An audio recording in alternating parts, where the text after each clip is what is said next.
Ongaha is a 589 hectare sheep, beef and cropping property between Featherston and Martinborough in the South Wairarapa. It has been in the same family right up until 2021 when Lynnette and I purchased the property. I love coming to Ongaha because it's a real sense of achievement up here, of restoring the property into its former glory. So it's something to be really proud of. We're running about 1,000 odd breeding ewes, which play a massive part in worm resistance and drench resistance refugia. We fatten about 3,000 to 5,000 lambs every winter with an aspect of grazing hoggets involved. We have around about 150 cattle on that we finish, and we run a store aspect as well. It's a magnificent property with easy rolling hills and some beautiful silt flats down on the river. It's in that area there where we do intensive cropping. 128 hectares of the silt country is irrigated and the balance up on our sheep and beef country.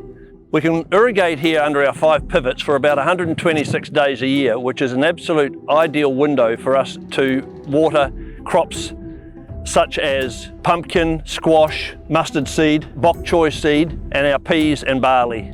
This property is best in class, and we think that given the fact that we've got such good water rights here, we have a duty to ensure that we use it wisely and that we make sure that it leaves our property in a better condition than when it landed here. We put up 52 kilometres of new fencing, did a lot of repair work to the culverts and the raceways on the farm, and also fenced off 11.8 hectares of wetlands. And the wetlands are something that's really special, and I love that area, it's great. The water quality has improved the ecology. We've seen it in bird life, we've seen various native fish back in the waterways. There's definitely plenty of frogs about. It's quite neat to see and to watch actually. We've worked in conjunction with Wellington Regional Council, and we have planted approximately 75,000 native plantings along all of the waterways, the riverside and some of the ponds. It's erosion control, it's carbon sequestration, beautifying the aspect. Basically, once where there was cattle grazing, there is now fully fenced, regenerated native bush, leaving the ground and the countryside better than the condition in which we found it. I personally have a real deep compassion for bringing young people through to make sure that the young people at college today are aware that agriculture is a good career move. Up here at Ongaha, every fortnight we have from 10 to 12 young students come up here with a tutor. We have them experiencing everything in farming life, from taking down brake fences and learning a few fencing knots to helping us stock, picking up lambs, helping us draft. It is great just to give back to the young people and see if we can't get them into an industry which needs more young people. When you open up a farm like Ongaha to the public and you have a lot of people on the property, it's critically important that we are 24/7 visitor ready. It means that we don't have to go around tidying up the property before they get here to make sure the property is always safe for people to be on, that it's clean, it's tidy. And we set ourselves very high standards here on this place. We're lifting the bar every day. We're looking to see what we can do that was a little bit better than yesterday.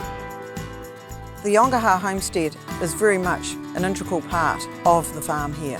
And the Barton family, over 5 generations, resided in this home. And we are currently in the restoration program to restore this house. We've replaced some of the total flooring and extended that out through the back. We've added the verandas back onto the back of the property. So effectively, you've got a home that always looks like it will have been there. The gates on the property are 100 years old and they were fully restored. We've continued that on by planting a further 55 oak trees up the main homestead driveway. When we first purchased Ongaha, we made it our mission to make sure that everything we were doing on the property we could measure and monitor, because some of the things that we are doing are a little bit out front and on the edge. Over the 3-year period that we've been on the property, we are seeing significant improvements in a number of areas on the farm, working with the likes of Kershaw's to see if we can't grow crops here that aren't normally grown in the Wairarapa, and where water is absolutely the essence of the success of those crops. We talk about being a high performance farm. What we're doing is exceeding benchmark numbers within the district or the country, and to monitor and measure what we're doing. And we're monitoring our water in real time in the creeks.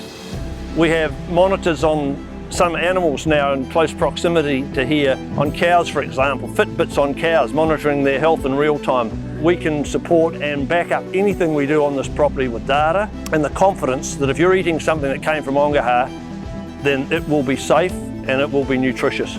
This is as good as it gets in terms of farming, so every day I can be proud. Every day I drive through the farm, I enjoy what I see. Everything is just flourishing.